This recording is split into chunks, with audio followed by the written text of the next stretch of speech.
Olá, boa noite, tudo bem com vocês? Graça e paz. Seja muito bem-vindo a mais esse episódio da série online. Afinal de contas, quem é Jesus?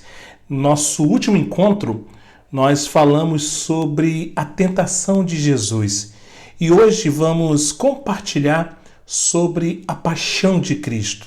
Já falamos sobre a tentação, hoje falaremos sobre a paixão. E vamos finalizar essa série falando sobre a ressurreição e a ascensão de Jesus. Mas, antes de tudo, vamos orar? Deus, muito obrigado pela oportunidade e privilégio que o Senhor nos concede de estarmos ministrando esse estudo, Pai. Que cada palavra, cada observação possa entrar nos corações de uma maneira sem igual, Pai. Que esse estudo possa alimentar a todos nós que desejamos conhecer mais sobre Jesus. Obrigado. É essa a nossa súplica, em nome de Jesus. Amém. Bom, se algum evento, irmãos, que já tenha ocorrido nesse pequeno planeta chamado Terra é tão elevado e tão santo para compreendermos, esse evento é a paixão de Cristo. A sua morte, expiação e abandono por parte do Pai. Essa história chegou até ir para os cinemas. A Paixão de Cristo, dirigido pelo Mel Gibson, foi um grande sucesso nas salas de cinema. Houve um grande frenesi e causou assim uma espécie de momento onde as pessoas, ao final do filme, se levantavam para falar de Jesus. Para você entender e observar o quão grandioso foi esse evento na história do cristianismo. Ficaríamos totalmente intimidados ao falar sobre isso, não fosse pelo fato de que Deus, em sua palavra, colocou ao nosso dispor a revelação do significado desse evento. E eu quero focalizar a interpretação bíblica da morte de Cristo na cruz. Sempre que discutimos um acontecimento histórico, revemos os fatos e às vezes argumentamos sobre o que realmente aconteceu, o que foi dito, o que foi observado. Porém, uma vez que concordamos com os fatos ou concordamos para discordar, somos deixados com a pergunta mais importante que podemos fazer: qual é o significado do acontecimento? As pessoas que viram Cristo andar com dificuldade em direção ao Gólgota, que o viram ser entregue aos romanos e assistiram à sua crucificação, entenderam de maneiras diferentes o significado desse acontecimento. Houve aqueles que pensaram estar vendo apenas a execução justa de um criminoso. Caifás, o sumo sacerdote, disse que a morte de Cristo era conveniente e que ele tinha de morrer pelo bem da nação. Caifás viu a crucificação como um ato de pacificação política. Um centurião que viu como Jesus morreu disse em Mateus capítulo 27, o verso 54, verdadeiramente este era Filho de Deus. Pilatos, os 2 ladrões que foram crucificados ao lado de Jesus, todos, aos que parece, tiveram um entendimento diferente do que a cruz significava. A cruz tem sido um tema favorito de especulações teológicas por mais de 2000 anos. Se examinássemos as várias escolas de pensamentos teológicos de nossos dias, irmãos, nós iríamos descobrir uma multidão de teorias competidoras quanto ao que realmente aconteceu na cruz. Alguns dizem que a cruz foi uma ilustração suprema de amor sacrificial. Outros dizem que ela foi o ato supremo de coragem existencial, enquanto outros afirmam que a cruz foi um ato cósmico da redenção. E a disputa, ela continua, ela prossegue. Mas, no entanto, não somente temos o registro dos acontecimentos nas Escrituras, primariamente nos evangelhos, mas também temos a interpretação de Deus quanto a esses acontecimentos, primariamente nas epístolas. Em Gálatas capítulo 3, o verso 13, o apóstolo Paulo discute o significado da cruz, resumindo todo o ensino do capítulo e único verso. Cristo nos resgatou da maldição da lei, fazendo-se ele próprio maldição em nosso lugar, porque está escrito: maldito todo aquele que for pendurado em madeiro. Esse tema de maldição teria sido entendido claramente por um judeu informado do mundo antigo, mas em nossos dias ela tem um tom estranho atrelado a si. Para nós, o próprio conceito de maldição tem a ideia de algo supersticioso. Outra pessoa talvez pense no comportamento das tribos primitivas que praticam voodoo, em pequenos bonecos que são pendurados por pinos como uma maldição sobre o inimigo. Podemos pensar na maldição da tumba da múmia nos filmes de terror de Hollywood, com Vincent Price e Bela Lugosi. Em nossos dias e época, uma maldição ela é considerada algo que pertence ao âmbito da superstição. Na Bíblia, uma maldição tem um significado diferente. No Antigo Testamento, uma maldição, irmãos, se refere ao juízo negativo de Deus. É o antônimo, o oposto da palavra bênção. Suas raízes se acham nos relatos de entrega da lei, no livro de Deuteronômio, quando a aliança foi estabelecida com Israel. Não houve nenhuma aliança sem sanções vinculadas a ela, sem provisões para que os que guardavam os termos da aliança e sem punição para os que a violavam. Deus disse ao seu povo em Deuteronômio capítulo 11, do verso 26 a 28 o seguinte: eis que hoje eu ponho diante de vós a bênção e a maldição. A bênção quando cumprirdes os mandamentos do Senhor, vosso Deus, que hoje vos ordeno. A maldição, se não cumprirdes os mandamentos do Senhor, vosso Deus, mas vos desviardes do caminho que hoje vos ordeno, para seguirdes outros deuses que não conhecestes. A maldição é o julgamento de Deus sobre a desobediência, sobre as violações de sua lei santa. O significado da maldição pode ser assimilado mais plenamente por constatá-la com o seu oposto. A palavra bendito, ela é definida frequentemente no hebraico em termos de bastante concretos. No Antigo Testamento, depois que a comunhão com Deus foi quebrada no Éden, as pessoas ainda podiam ter um relacionamento de proximidade com Deus, mas havia uma proibição absoluta. A ninguém, absolutamente ninguém, foi permitido ver a face de Deus. Esse privilégio, a visão beatífica, foi reservado para o cumprimento final da nossa redenção. Essa, irmãos, é a esperança que temos, que um dia seremos capazes de contemplar diretamente a face de Deus.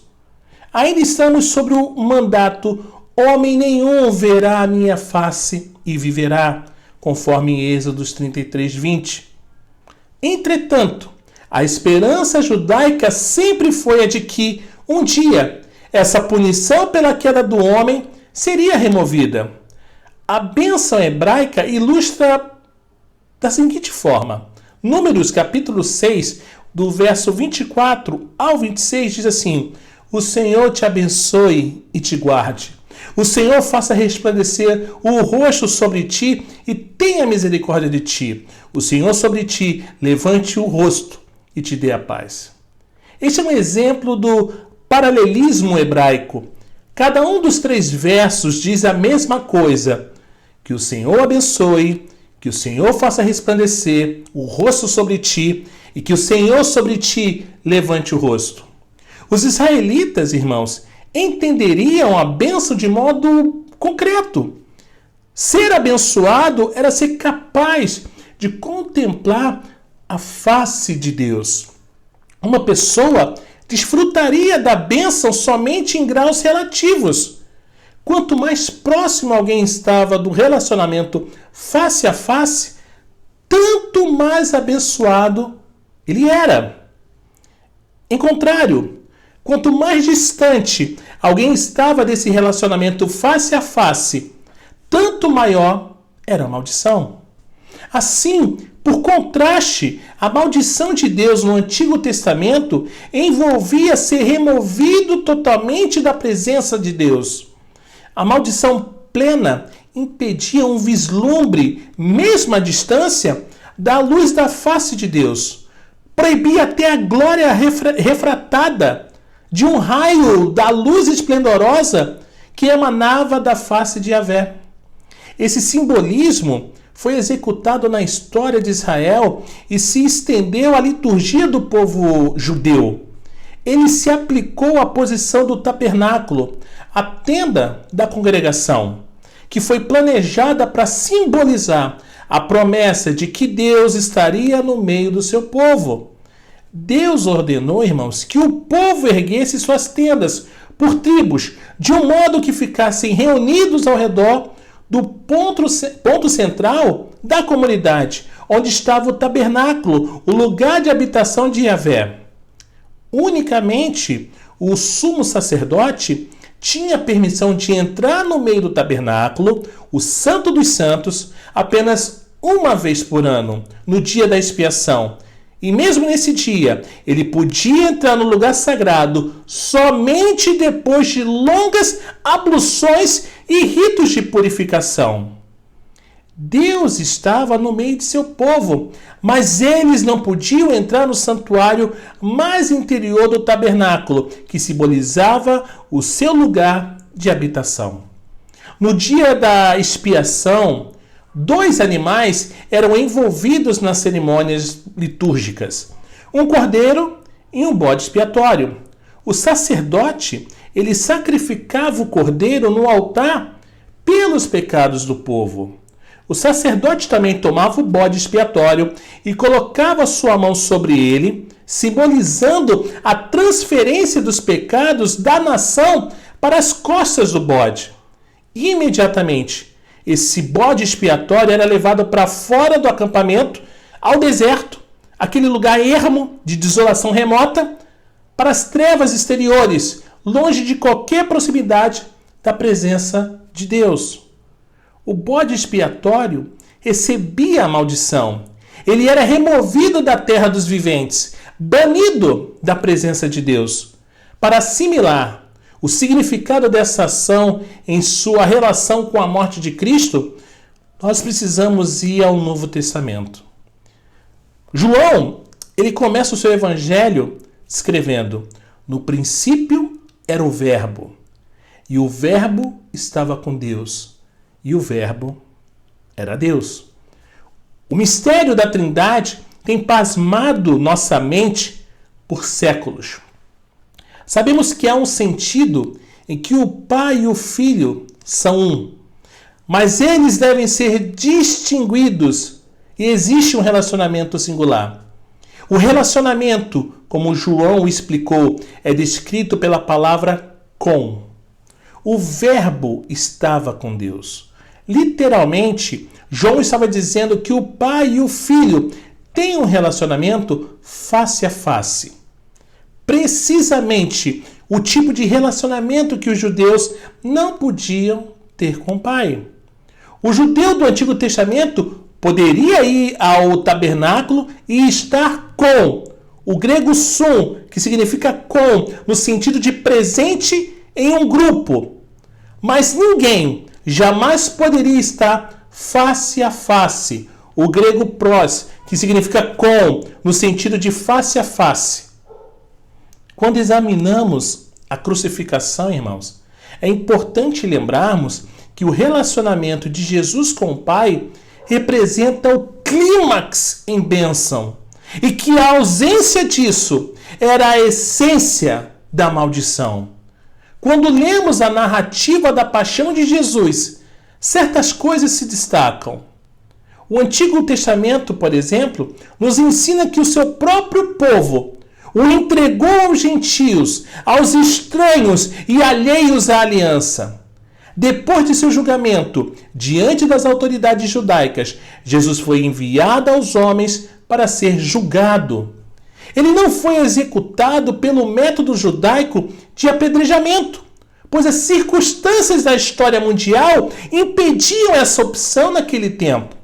Quando a pena capital era exercida sobre a ocupação romana, ela tinha de ser realizada pelas cortes romanas. Por isso, irmãos, a execução tinha de ser pelo método romano de crucificação.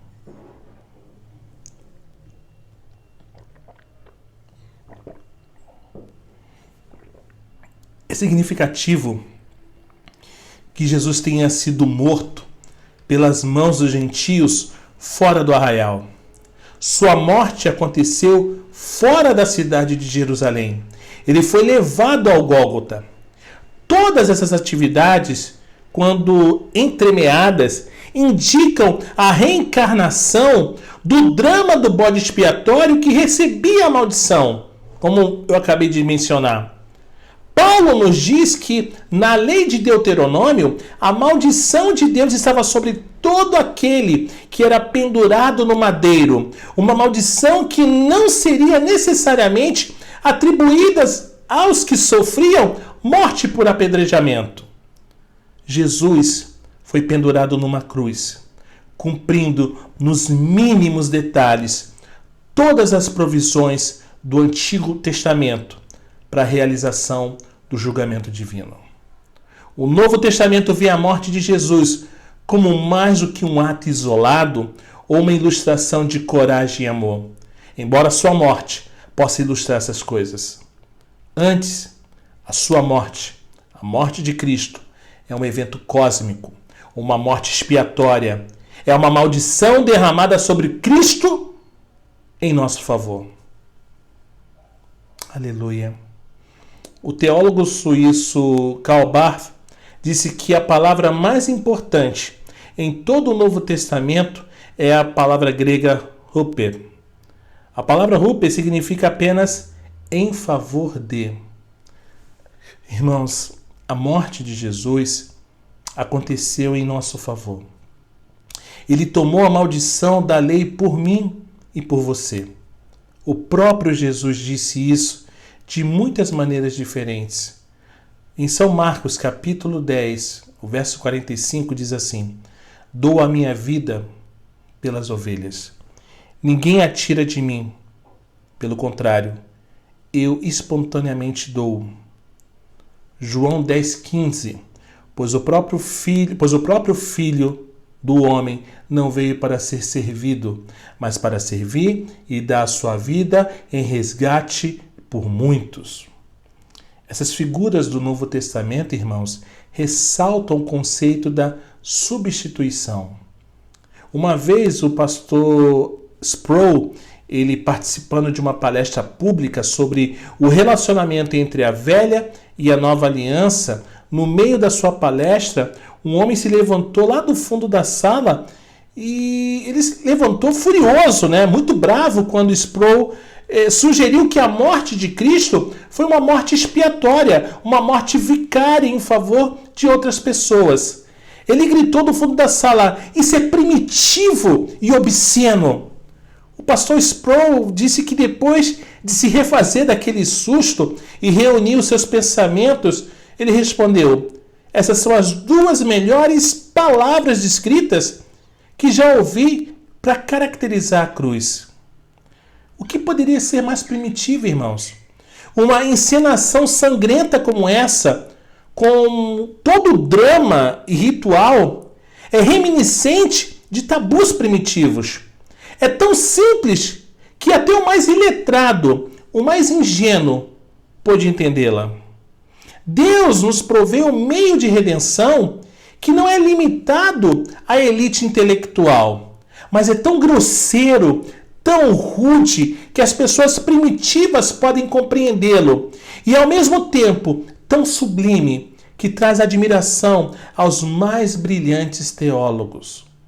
Obsceno é uma palavra muito apropriada porque a cruz de Cristo foi o acontecimento mais obsceno na história da humanidade. Cristo se tornou uma obscenidade.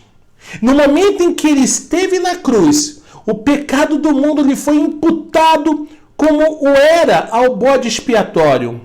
A obscenidade do assassino, a obscenidade da prostituta, a obscenidade do sequestrador, a obscenidade do caluniador, a obscenidade de todos esses pecados, visto que ofendem as pessoas em seu mundo, foram, no momento, focalizadas em um único homem, a saber, Jesus Cristo. Uma vez que Cristo aceitou isso, ele se tornou a encarnação do pecado, um modelo absoluto de obscenidade. E há um sentido em que, na cruz, Cristo foi a pessoa mais grotesca e imunda na história do mundo. E de si mesmo, ele era um cordeiro sem manchas, impecável, perfeito, majestoso. Entretanto, por imputação, toda a feiura da violência humana foi concentrada na sua pessoa. Visto que o pecado foi concentrado em Jesus, Deus o amaldiçoou. Quando a maldição da lei foi derramada sobre Jesus, ele experimentou um sofrimento nunca experimentado nos anais da história. Sempre ouvimos sermões descritivos sobre as dores excruciantes dos cravos nas mãos, de estar pendurado numa cruz e das dimensões torturantes da crucificação. E eu tenho certeza, irmãos, de que eles são todos exatos e de que aquela era uma maneira terrível de alguém ser executado. Contudo, milhares de pessoas na história do mundo passaram pelo sofrimento pungente da crucificação. Mas somente um homem sentiu o sofrimento de toda a ira inflexível de Deus. Quando Jesus a sentiu, ele clamou em Marcos capítulo 15, verso 34, Deus meu, por que me desamparastes? Alguns dizem que ele fez isso apenas para citar o Salmo 22. Outros dizem que ele estava desorientado pelo sofrimento e não entendia o que estava acontecendo. Deus o abandonou. Deus o deixou certamente. Este é o cerne da expiação. Sem abandono, não há maldição. E naquele momento, no espaço e no tempo, Deus virou as costas para o seu filho. A intimidade do relacionamento para os que Jesus experimentava com o Pai foi rompida em sua natureza humana. E naquele momento, Deus apagou as luzes. A Bíblia nos diz que o mundo foi envolvido por trevas. Deus mesmo testemunhando do trauma daquela hora. Jesus foi abandonado, foi amaldiçoado e sentiu isso. A palavra paixão significa sentir. Em meio ao seu abandono, duvido que Jesus estava consciente dos cravos em suas mãos ou dos espinhos em sua cabeça. Ele foi separado do Pai. Isso foi obsceno, mas foi belo, porque por meio dessa separação podemos um dia experimentar a plenitude da bênção de Israel. Contemplaremos sem véu a luz da face de Deus. Que Deus nos bendiga. Irmãos, próxima quinta-feira, às 21 horas, estaremos aqui, se Deus assim o permitir, para falarmos e continuarmos a série. Afinal de contas, quem é Jesus? E eu te convido a você estar participando conosco, tá bom? Compartilhe esse vídeo, que vai ser bênção, acredito eu, na vida de muitas outras pessoas, tá? Você está vendo aí que no nosso rodapé está aparecendo o nosso endereço, nossas redes sociais, site, todas as informações necessárias acerca do Encontro Gênesis, tá? Então fique à vontade para entrar em contato conosco e nos conhecer um pouco mais. Próximo domingo, a partir das 17 horas, nossa live da nossa exposição bíblica da série No Princípio, uma exposição do livro de Gênesis. E você, claro, é o nosso convidado a estar participando conosco a partir das 17 horas, com transmissão pelo YouTube e pelo Facebook, tá bom? Você é o nosso convidado. Deus abençoe a todos que participaram aqui. Nos vemos na próxima quinta-feira e no domingo na nossa reunião de exposição da série No Princípio, tá bom?